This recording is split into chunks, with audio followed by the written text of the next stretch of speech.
காசு வாங்கிட்டு ஓட்டு போடுறது. ஃபார் எக்ஸாம்பிளுக்கு சொல்றேன், ஒரு ஓட்டுக்கு 1000 ரூபான்னு வச்சுப்போமே. இப்போ ஒரு தொகுதியில கிட்டத்தட்ட ஒரு 1.5 லட்சம் பேருக்கு கொடுக்குறாங்கன்னா என்ன ஒரு 15 கோடி ஆச்சா? ஒருத்தர் ஒரு 15 கோடி செலவு பண்றாருன்னா அவர் அதுக்கு முன்னாடி எவ்வளவு சம்பாதிச்சிருக்கணும்? சும்மா யோசிச்சு பாருங்க, ஜஸ்ட் காமன் சென்ஸ். இதெல்லாம் உங்க எஜுகேஷன் சிஸ்டம்ல இதெல்லாம் ஸ்டூடெண்ட்ஸுக்கு கத்து கொடுக்கணும்னு நான் ஆசைப்படுறாங்க. ஒன்றும் இல்லை, தமிழ்நாடு முழுக்க இருக்கிற ஒவ்வொரு மாணவ மாணவிகளும் அவங்க பேரண்ட்ஸ் கிட்ட போய், அப்பா அம்மா இனிமே காசு வாங்கிட்டு ஓட்டு போடாதீங்கன்னு சொல்லி பாருங்க. சும்மா ட்ரை பண்ணி பாருங்க. ட்ரை தானே இது, நீங்க சும்மா ட்ரை பண்ணி பாருங்க. ட்ரை தானே இது, நீங்க சொன்னீங்கன்னா அது கண்டிப்பா நடக்குங்க. எனக்கு அந்த நம்பிக்கை இருக்கு. நீங்க தான் அடுத்தடுத்த வருஷத்துல வரப்போற ஃபர்ஸ்ட் டைம் ஓட்டர்ஸா வரப்போறீங்க.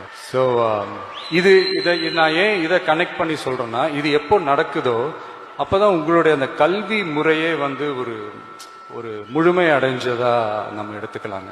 இந்த நீட்ன்றது பாத்தீங்கன்னா நம்ம தமிழ்நாட்டில் இருக்கிற மாணவ மாணவிகள், குறிப்பா கிராமப்புறத்தில் இருக்கிற ஏழை எளிய பிற்படுத்தப்பட்ட, மிகவும் பிற்படுத்தப்பட்ட மற்றும் தாழ்த்தப்பட்ட வகுப்பினை சேர்ந்த இந்த மாணவ மாணவிகள் எல்லாருமே ரொம்பவும் பாதிக்கப்படுறாங்கன்றதுதான் ஒரு சத்தியமான ஒரு உண்மை.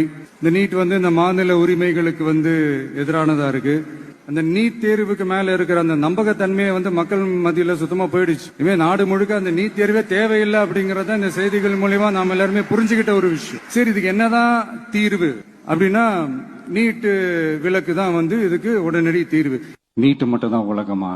நீட்டை தாண்டி இந்த உலகம் ரொம்ப ரொம்ப பெருசு. அதுல நீங்க சாதிக்க வேண்டியது பல விஷயங்கள் இருக்கு. நல்லவங்க, நம்பிக்கையானவங்க, இதுவரைக்கும் ஊழலே செய்யாதவங்க யாருன்னு பார்த்து தேர்ந்தெடுக்க சொல்லுங்க.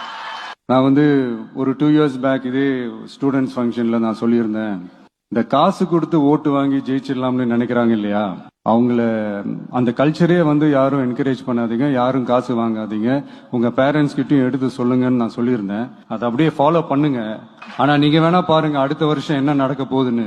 வண்டி வண்டியா கொண்டாந்து கொட்ட போறாங்க. அது அத்தனையும் உங்க கிட்ட இருந்து கொள்ளையடிச்ச பணம் தான். என்ன பண்ண போறீங்க? என்ன பண்ணணும்னு உங்களுக்கு கரெக்டா தெரியும்.